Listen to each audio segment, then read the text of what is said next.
ప్రియ దేవుని సంగమా, ఇక దినానికి ఏర్పాటు చేయబడిన వాక్య భాగంగా మనం చూసినట్లయితే మత్తయి సువార్త 2వ అధ్యాయము 9 నుంచి 17 వచనాలు 19 వచనాలు మనం చూసినట్లయితే ప్రభువైన యేసుక్రీస్తు వారు ఎక్కడ జన్మించి ఉన్నారు, ఎక్కడ పెరిగి ఉన్నారు, ఎక్కడ వారి యొక్క జీవితాన్ని గడిపి ఉన్నారు అనేది మనం చూసినట్లయితే, ఇక యూదా దేశపు బెత్లెహేమా, నీవు యూదా ప్రధానులు ఎంత మాత్రమును అల్పమైన దానవు కావు.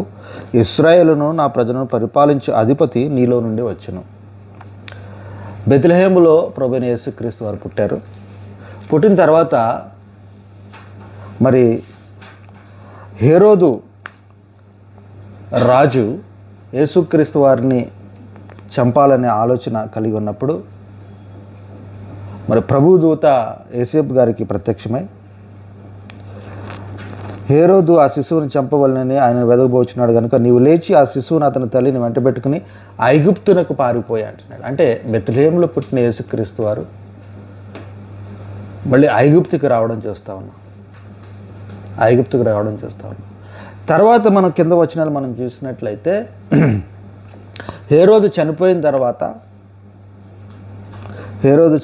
తర్వాత మళ్ళీ ఐగుప్తు నుండి బయలుదేరి, ఇక్కడ మనం 19వ వచనం చూసిన తర్వాత 19వ వచనం చూసినట్లయితే, హేరోదు చనిపోయిన తర్వాత ఇదిగో ప్రభుదూత ఐగుప్తుల్లో యోసేపునకు స్వప్నముందు ప్రత్యక్షమై నీవు లేచి శిశువును తల్లిని తోడుకుని ఇజ్రాయేలు దేశంలోకి వెళ్ళము అంటున్నాడు.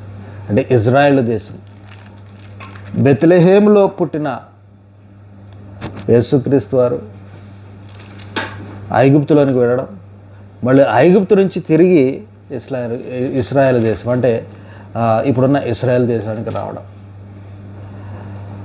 ఎందుకు యేసుక్రీస్తు వారు ఈ యొక్క ప్రదేశాలు మారారంటే, ఏదో మన యొక్క జీవితాలు చూసినట్లయితే ఏదో ట్రాన్స్ఫర్ అవుతానో, లేకపోతే మన యొక్క ఉద్యోగాలను బట్టో, మన యొక్క వ్యాపారాలు బట్టో, కొంతమంది ఇప్పుడు వేరే దేశానికి యుఎస్కి వెళ్ళడము, యూరోప్కి వెళ్ళడం, జర్మనీకి వెళ్ళడం, ఇది కాదు. ఇక్కడ ఇక చిన్న కుమారుడు యేసుక్రీస్తు వారు చిన్న బిడ్డగా ఉన్నప్పుడు తన యొక్క ప్రాణాలను కాపాడుకుంటానికి, అతని యొక్క ప్రాణాన్ని కాపాడడానికి తల్లిదండ్రులు అటు ఇటు పారిపోతూ ఉన్న విధానం. ఈ లోకములో మనల్ని రక్షించడానికి వచ్చిన యేసుక్రీస్తు వారు తనను తాను రక్షించుకుంటానికి అటు ఇటు పరిగెడుతూ తను కాపాడుకున్న విధానం, అంతా తనను తాను కాపాడుకుంటూ మనల్ని రక్షించిన యేసుక్రీస్తు వారుగా మనం చూస్తూ ఉన్నాం ప్రియమైన సంగమా.